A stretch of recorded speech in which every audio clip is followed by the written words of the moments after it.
Bagaimana mewujudkan generasi penerus yang lebih baik yang terkandung di dalam hubungan suami istri.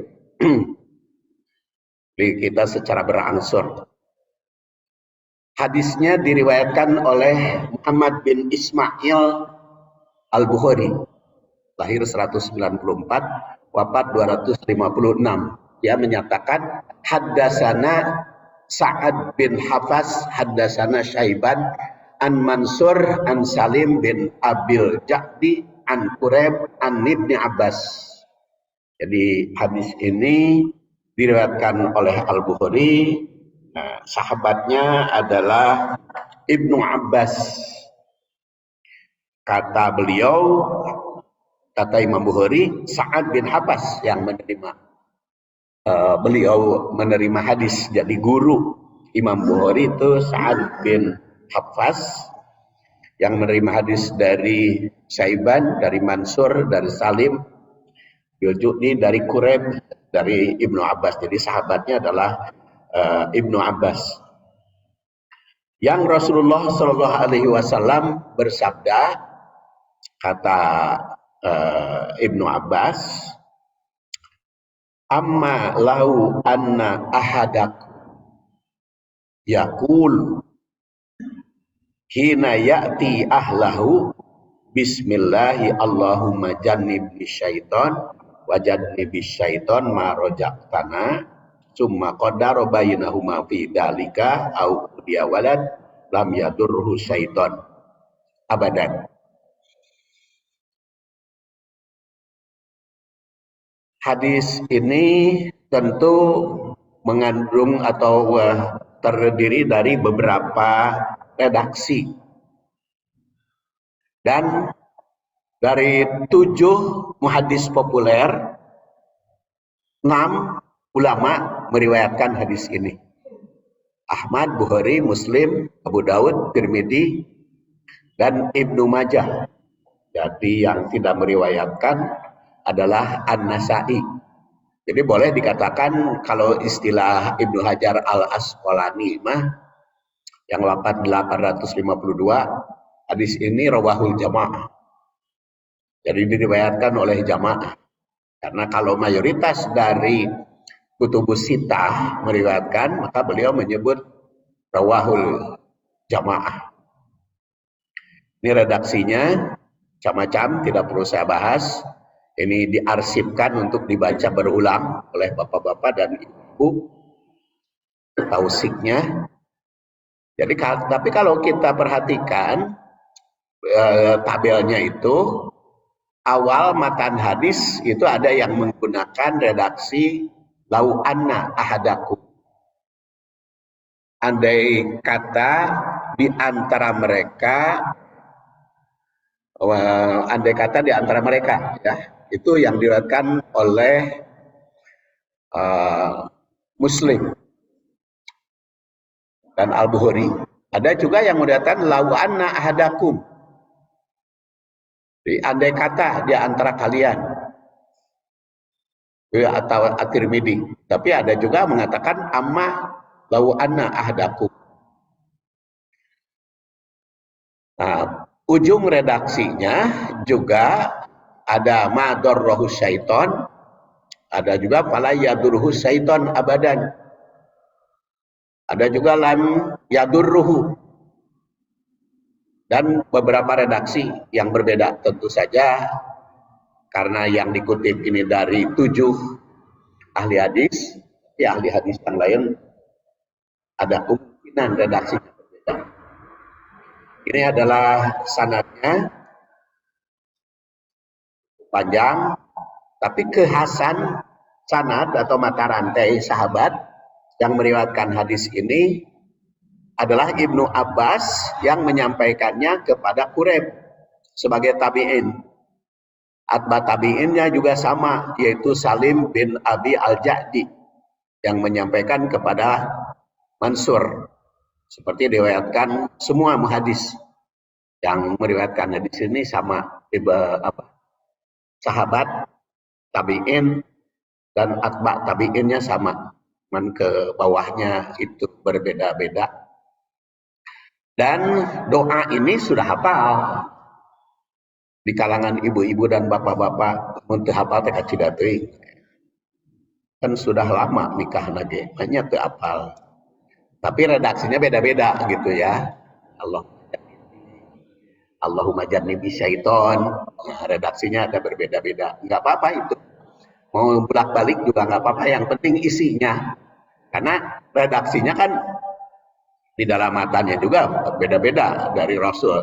Itu boleh jadi Rasul mengajarkan beberapa kali sehingga dengan redaksi berbeda, bisa juga berpengaruh di kalangan para tabiinnya. Kalau sahabatnya sama ya, Ibnu Abbas.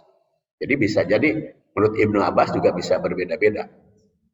Dan tentu saja yang kita kaji adalah Sanad Al-Bukhari yang nomor 4767. Ini riwayat tabiinnya, tidak perlu saya sebut, tidak perlu saya bahas karena terlalu panjang.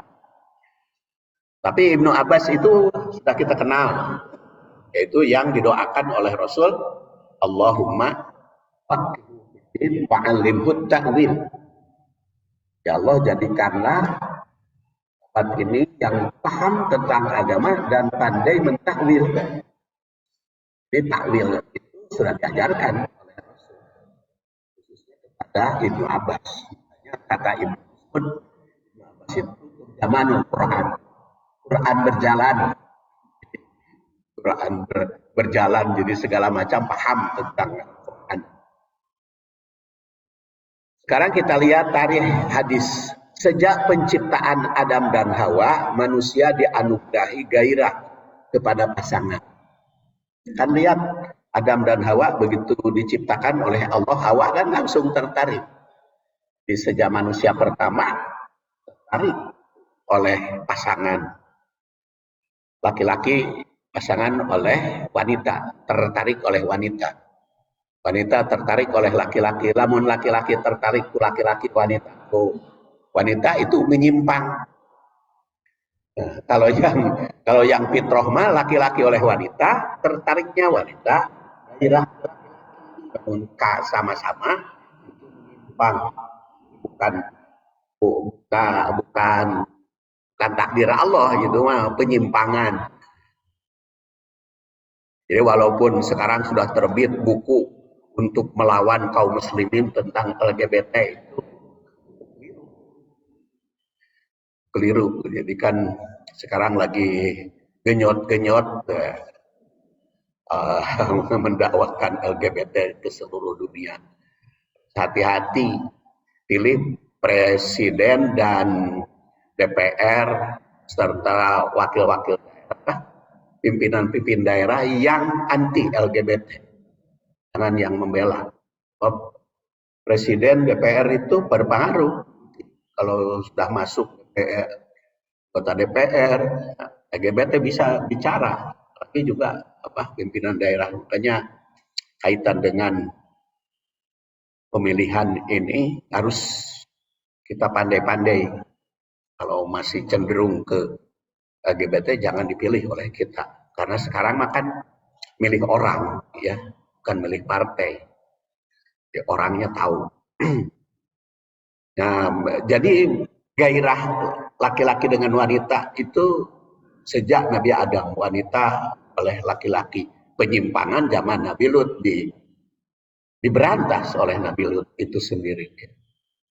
Jadi gairah tersebut tertarik untuk menikah.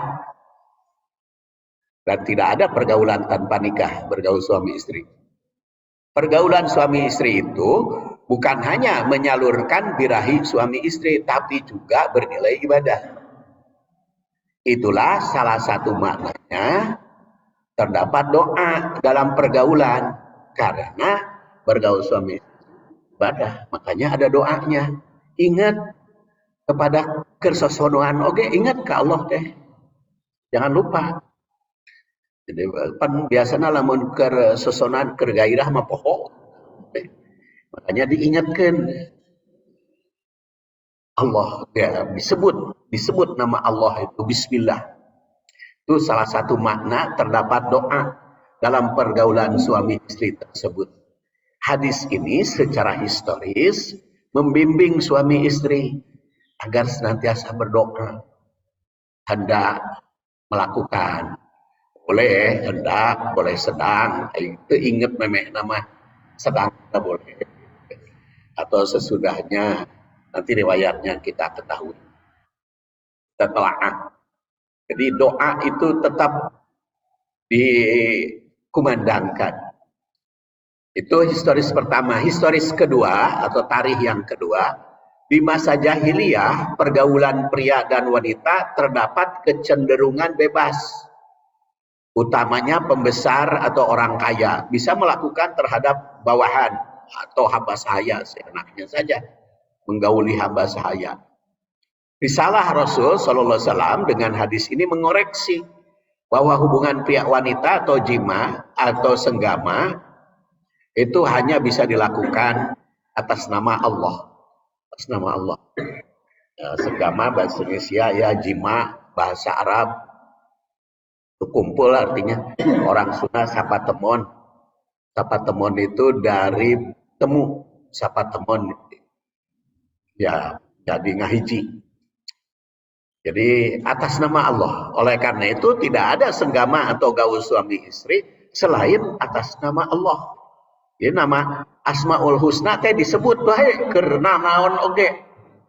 Begitu bangun tidur Asmaul Husna kan, Allahumma alhamdulillahilladzi yana ba'da ma amatana ilaihin nusur. Setelah bangun masuk WC, Allahumma inni bikamil usi wal khaba'is. Nama Allah. Asma Allah disebut keluar WC juga gufronat atau doa-doa yang lain. Terus nama Allah itu kababawa kaum muslimin itu didikannya ya, secara historis.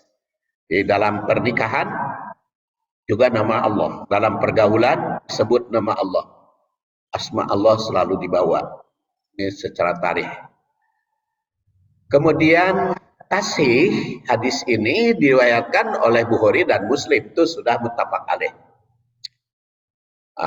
Baik oleh Ibnu Hajar al-Asqalani maupun Mansur al-Nasib.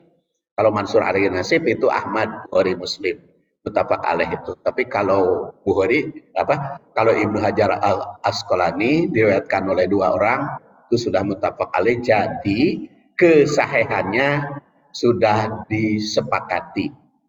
Itu tasihnya.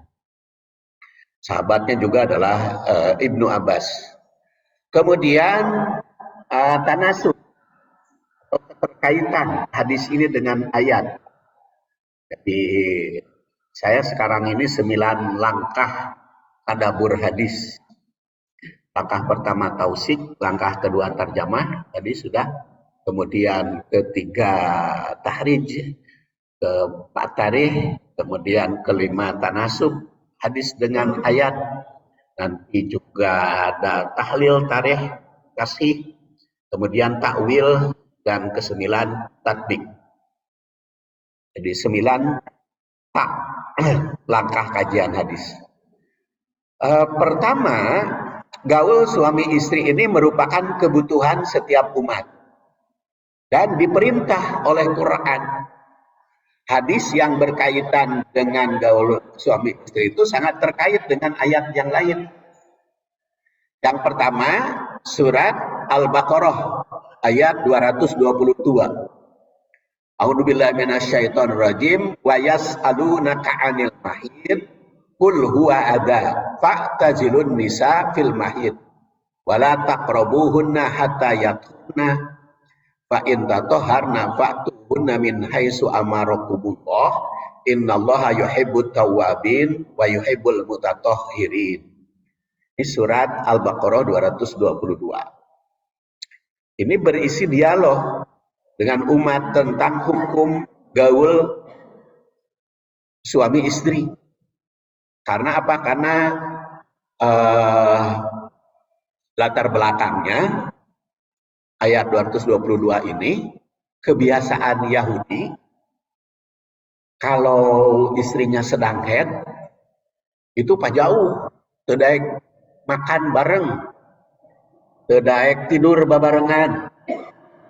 Itu kaum Yahudi kalau istrinya sedang haid dianggap kotor, dianggap najis, sehingga tidak mau bareng makan, tidak mau bareng tidur. Maka mereka bertanya kepada sahabat, dan Allah menjawabkan, yas'alunaka anil mahid qul huwa adza fa'tazilun nisa fil mahid. Jadi latar belakangnya tentang gaul yang ditandaskan la taqrabuhunna wala taqrabuhunna hatta yathurna. Jangan mendekati itu adalah wanita yang sedang haid, dan yang najis itu yas'alunaka anil mahid qul huwa ada. Di situ huwa yang najis teh, bukan hiya. Apa bedanya hiya dengan huwa? Kalau hiya wanita, kalau huwa laki. Huwa mah berarti mahid. Jadi yang najis teh tempat keluar haid. Wanita namanya teu najis. Jadi kalau jawabannya kul hiya ada, maka wanita yang najis teh. Tapi kalau huwa berarti yang najis teh eta tempat keluar haid atau darah haidnya. Darah haidnya yang najis teh. Jadi wanita namanya teu najis. Makanya bergaul mah biasa aja. Makanya di hadis lain dikatakan isna'u kulla syai'in illal jima. Lakukan apa saja dengan istri yang sedang haid, yang tidak boleh teh jima unggul. Makanya Maimunah istri Rasul meriwayatkan, saya sedang tidur satu selimut dengan Rasul, tiba-tiba karasa ngorejat. Istri Maimunah itu ngorejat, bangun. Rasul bertanya, kamu kenapa ngorejat? Aku haid. Jadi ngorejat. Nah, maka kata Rasul, ya tutup itu aja.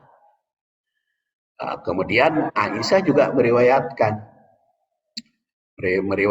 Kemudian juga ya di dalam hadis riwayat Muslim, Rasulullah kan ketinggalan umroh di rumahnya. Rasul ke masjid, masuk masjid. Panggil Aisyah, ya Aisyah nawilina al-umroh. Tolong ambilkan umroh. Saya itu sorban panjang, itu ketinggalan di rumah. Saya mau itikaf di masjid. Kata Aisyah, ini haid. Aku sedang haid ya Rasulullah. Kata Rasulullah, inna haidotaki laisat biadik. Haidmu kan bukan di tangan. Ya, akhirnya Aisyah mengantarkan umroh ke masjid dalam keadaan haid. Kemudian dalam riwayat lain juga Rasul pernah disimpan umrohnya di masjid dan minta bantuan Aisyah. Kata Aisyah, ini haid.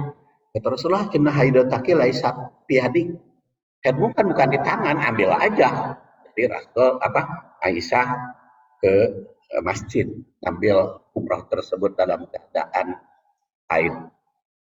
Jadi jelas berdasar hadis ini yang najis itu bukan wanitanya. Ke masjid juga oleh Rasul dipersilahkan. Itu Aisyah. Kemudian juga di sini isna'u kulla syai'in illa nikah. Jadi yang ilal jima, yang dimaksud illa nikah. Yang tidak boleh gaul teh awe wungkul mahidna. Itu dianggo teh selain mahid mah teu naon.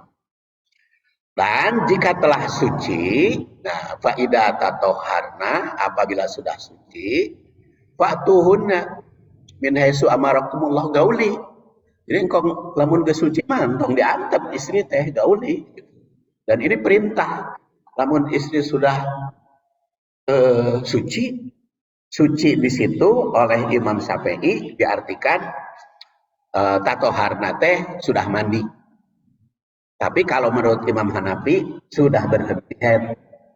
Dikata Imam Syafi'i mah kudu mandi heula.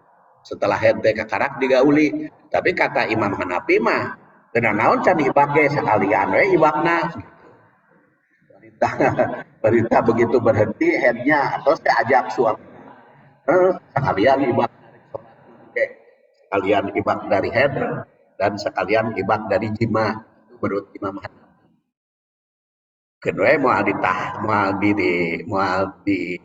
naon mau di mana yang benar mana yang salah pokoknya kata Imam Syafi'i yang benar kudu mani heula tapi kata Imam Hanafi yang benar teh teu kudu mani heula. Jadi jadi diperintah itu kalau sudah berhenti head. Jadi kalau sudah tidak head maka mau mah bebas we. Iraha wae gaya prena ya kalau sudah ke head mah. Ya, jadi kalau sudah menopause itu kan enaknya di situ, Pak. Pre. Kalau kan iya kalau ulah wareg dah geus kolot dia tetep anger kan. Kan Pak Tuhun jadi bergaul suami istri teh terus geus kolot ge komo aya kolot mah semakin tua semakin jadi. Semakin tua semakin jadi karena bebas kalau keur muda mah nungguan head suci ai geus kolot mah komo semakin bebas. Ya, kalau eta mah tergantung kesehatan. Kan kesehatan nah tinggal kontrol eta mah reka andrologi, reka urologi atau reka dokter kelamin. Ya, mangga eta mah. Cuman di Bandung andrologi cuman 2 ya. Dan yang sekarang yang sehat itu 1 andrologi di Bandung. Nah itu apa namanya tanasub yang pertama. Sedangkan tanasub yang kedua ayat 233-nya ini mah langsung bisa hukum harsul lakum fa'tu harsakum annasyi'tum wa qaddimu li anfusikum wattaqullah wa'lamu annakum mulaku wa basyiril mu'minin. Ini mah latar belakang ayatnya teh orang wanita Mekah dinikah oleh wanita Madinah. Jadi sudah hijrah Rasul. Nah wanita Mekah itu dinikah oleh laki-laki Madinah. Ketika diajak gaul aneh orang Madinah mah. Karesepna teh bervariasi. Di dalam hubungan suami istri teh bervariasi. Jadi kan kaget orang Mekah teh. Ada saya mau orang Mekah teu aya gaul bervariasi. Itu we wungkul. Tapi kumaha kitu we wungkul teh. Jadi nggak mau gitu diajak bervariasi. Maka karena Rasul mah sebagai konsultan segala rupa gitu. Karena itu ditanyakan Rasul datang kepada Rasul. Ya Rasulullah kumaha bervariasi. Maka turun ayat ini. Bisa hukum harsul lakum fa'tu harsakum annasyi'tum. Istrimu itu ladangmu sok we kumaha wae kahaya. Itu masalah. Yang penting tidak boleh ke dubur. Dubur mah tetap tidak boleh, Bu. Tapi kalau selain dubur, we cara fa'tu harsakum annasyi'tum. Makanya waqaddimu li anfusikum wattaqullah. Nah, maka ayat itu memerintahkan nisa hukum harsul lakum, tetapi hadis ini membimbing ada doanya. Jadi walaupun bervariasi ulah hari kesetanan mah. Makanya dijauhkan dari setan gitu. Ya, kaitan hadis ini dengan ayat.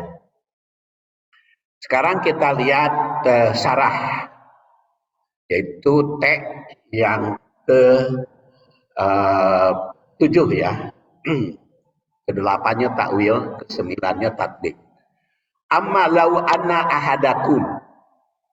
Di sini di kalimatnya perkataan hadis ini kutip dengan beberapa macam redaksi sebagaimana tercantum dalam tabel tadi ada lau anna ahadakum.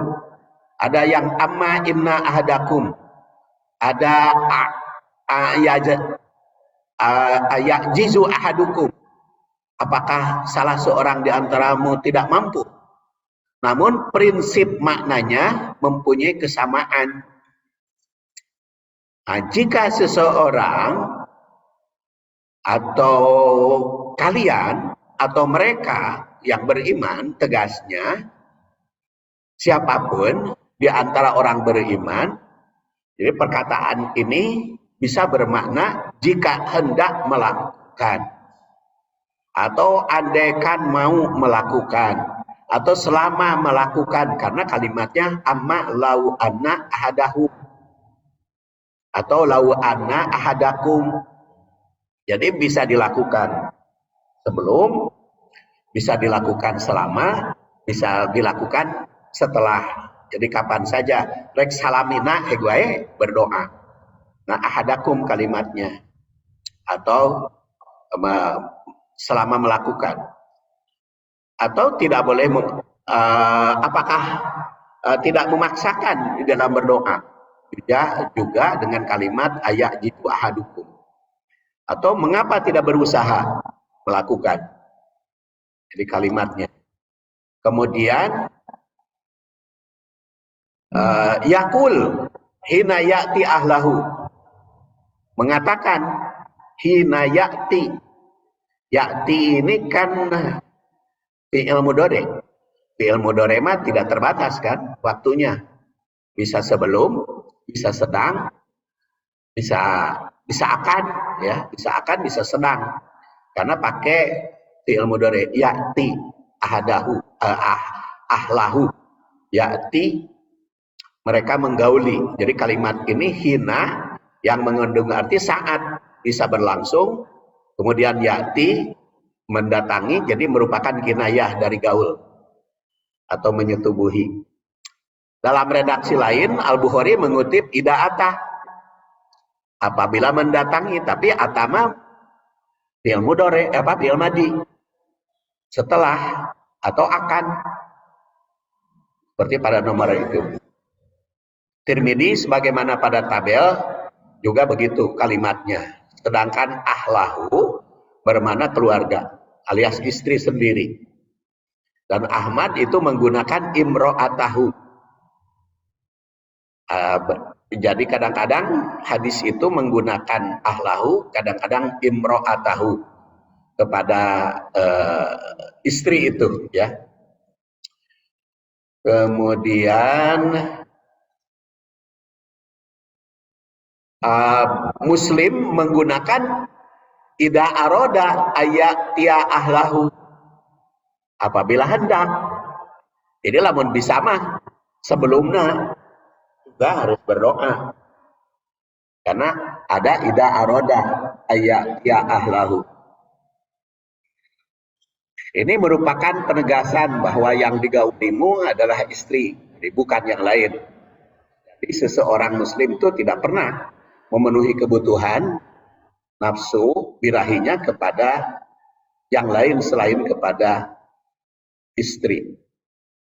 Dan kalau lakukan kepada pihak lain, zina. Dan latak robu zina. Zina itu dekat saja kepada zina tidak boleh. Innahu kana fahisatan wa sa'a sabila.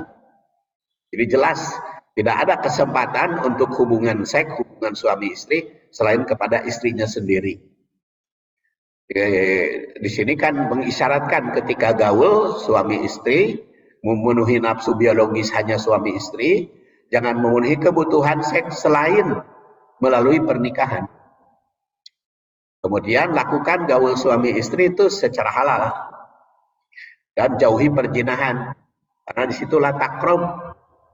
Jangan mendekati zina, harus jauh kepada perzinahan itu.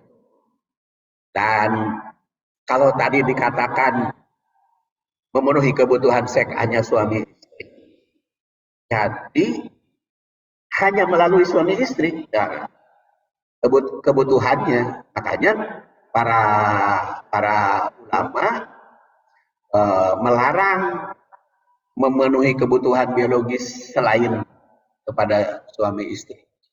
Situlah yang onani, masturbasi. Kenapa ulama itu melarang? Karena hanya kepada suami. Jadi kalau yang berpisah dengan istrinya berjauhan, tetap harus kontak dengan suami istri kalau mau melakukan. Kemudian doanya bismillah. Karena hubungan biologis suami istri yang sah itu melalui pernikahan. Maka bernilai ibadah. Akan bernilai ibadah, maka dilakukan dengan nama Allah. Ucapannya bismillah. Ini bukan hanya sebagai doa, tapi juga sebagai ikrar bahwa hubungan seks yang halal ini dilakukan berdasar ibadah. Dan dengan nama, atas nama Allah. Itu kan sampai ada 12 ya maknanya. Jadi itu atas nama, dengan, membawa nama Allah, karena Allah. Kemudian tujuannya karena tujuannya Allah juga. Bismillah itu. Jadi dilakukan bismillah dengan nama Allah. Diikrar di sini. Jadi maknanya apa? Hubungan biologis secara halal dilakukan atas nama Allah. Kemudian Allah tetap berada mengawasi. Ingat ya, kergaul teh Allah teh ningali. Tahu. Atau era ku Allah tong era ke Allah mada. Wayah kumaha oge tahu Allah Subhanahu wa taala kan. Kemudian memenuhi kebutuhan biologis itu bukan hanya karena nafsu. Karena nafsu juga, tapi bukan hanya. Tapi juga karena Allah. Maka kasih sayangnya juga kasih sayang Allah. Kemudian kelima, asma Allah itu akan tetap dalam hati dan ucapan. Bismillah itu maknanya. Kemudian Allahumma jannibis syaiton atau jannibis syaiton. Ya Allah, jauhkan dariku setan. Al-Bukhari meriwayatkannya dengan kalimat Allahumma jannibis syaiton. Ya Allah, jauhkan dariku setan. Itu nomor 8. Dan tidak menggunakan Allahumma, tapi langsung Bismillahi jannibni syaiton. Jadi ada Bismillahi Allahumma apa? Allahumma, ada juga yang tanpa Allahumma. Jadi menggunakan redaksi Allahumma jannibna, ada juga pakai na redaksinya. Itu bisa dilihat di tabel.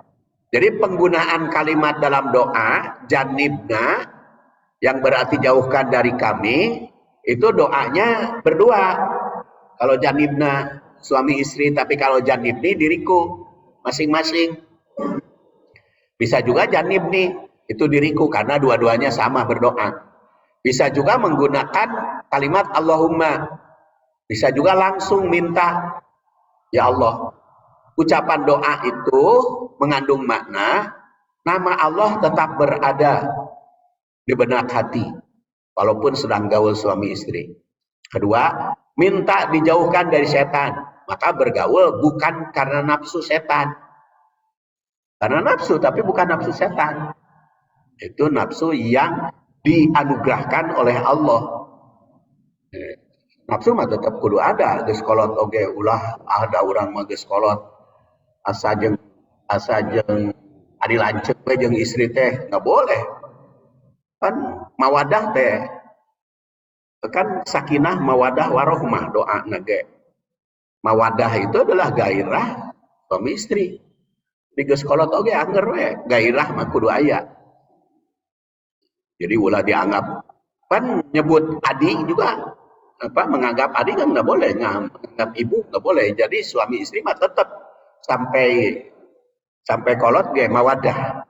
Mawadah itu cinta biologis. Kalau cinta kasih sayang rohmah. Makanya ada mawadah, ada rohmah. Itu sudah kita bahas ya surat Ar-Rum 21.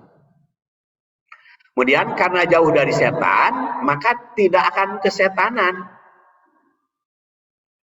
Jadi walaupun di puncak bagaimana nikmatnya, teu kasetanan, tetapi ingat ke Allah. Kemudian yang keempat, menghindari godaan setan. Jangan tergoda setan sedang kesonoan oge. Peluang langkah setan itu kita jauhi. Kemudian setan tetap sebagai musuh, baik di kala suka, seperti dalam bergaul maupun duka, tetap musuh setan. Wajadni bisyaiton ma razaqtana, dan jauhkan setan pada yang engkau rezekikan.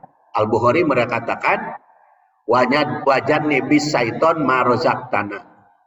Ada juga wajadni bisyaiton ma razaqtani. Kumaha da ari geus kolot mah moal boga anak? Pamanya gitu. Pan moal boga anak ai geus eta teh berarti anak nu geus garede ge tetep tanggung jawab orang tua. Ngejauhan dari setan. Jadi jangan ai kitu mah pan doana ge rek hayang boga anak. Henteu, ari masalah hubungan suami istri teh bukan hanya untuk mewujudkan anak, tapi untuk mewujudkan enak. Jadi doa ini mengandung makna. Selain minta kepada Allah agar setan dijauhkan. Kedua, jangan tergoda setan dalam gaulnya. Sadar bahwa bisa melakukan gaul suami istri itu sebagai rezeki dari Allah. Jadi yang rezeki itu bisa anak, bisa juga kenikmatan. Kenikmatan itu rezeki. Jadi kalau masih muda, nanti punya anak jauhkan dari setan. Tapi kalau sudah tua yang tidak bisa punya anak lagi, ya itu rezeki kenikmatan itu. Jadi rezeki itu mencakup segala kenikmatan. Nah, memanfaatkan rezeki, jangan tergoda setan. Kemudian jangan kesetanan, dan setan tetap dijauhi. Dan ini jaminan summaku dirobainahu ngapidalik, andai kata ditakdirkan rezeki dijauhkan setan, baik rezeki berupa anak maupun rezeki kenikmatan yang lain. Aku dia waladun, anak juga anak yang sudah lahir, sudah dewasa, sudah, kalau bapak-bapak sudah di atas 65 berarti anaknya sudah 40 tahun. Ada yang 40 tahun yang membiayai orang tua, lam yadurruhu syaiton abadan. Kita langsung ke takwil hadis karena tinggal berapa menit lagi. Doa yang dibacakan suami istri ketika bergaul merupakan didikan bagi setiap agar hati, ucap, perbuatan senantiasa terpaut dengan tauhid atau akidah yang kuat. Takwilnya. Kedua, hubungan suami istri merupakan kebahagiaan rumah tangga yang utama. Maka dilakukan dengan penuh keikhlasan yang senantiasa berharap atas rahmat dan ridho Allah. Karena bernilai ibadah. Makanya kalau suami keur haroream, istri mau, niatkan ibadah kepada istri. Kalau suami mau, istri keur hoream, niatkan sodakoh kepada suami. Jadi terus siap gitu. Karena ibadah ya.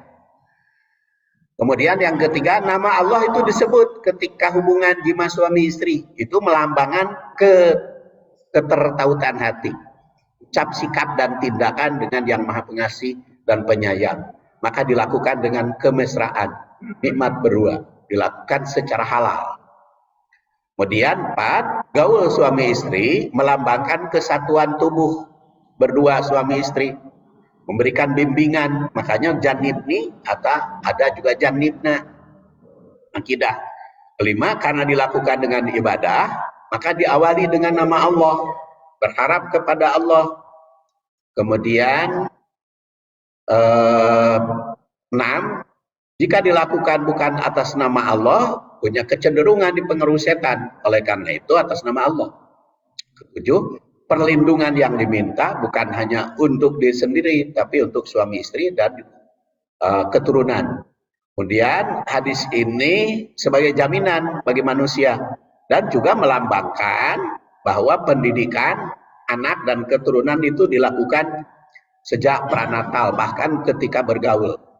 Jadi pendidikan anak, tatbiknya dilakukan sejak masa konsepsi, sejak bergaul, dengan atas nama Allah, lafaz bismillah. Itu merupakan ikrar pendidikan dalam segala aspek.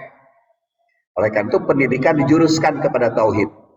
Kemudian kedua, pendidikan untuk orang tua dalam bergaul suami istri hendaknya mengarah kepada kesatuan akidah.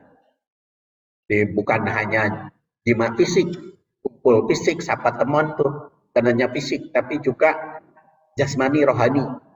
Makanya tidak akan bisa sakinah beneran kalau beda agama, beda akidah. Hanya di Indonesia mah oleh jaksa oleh Mahkamah Agung sudah dilarang pernikahan beda agama teh.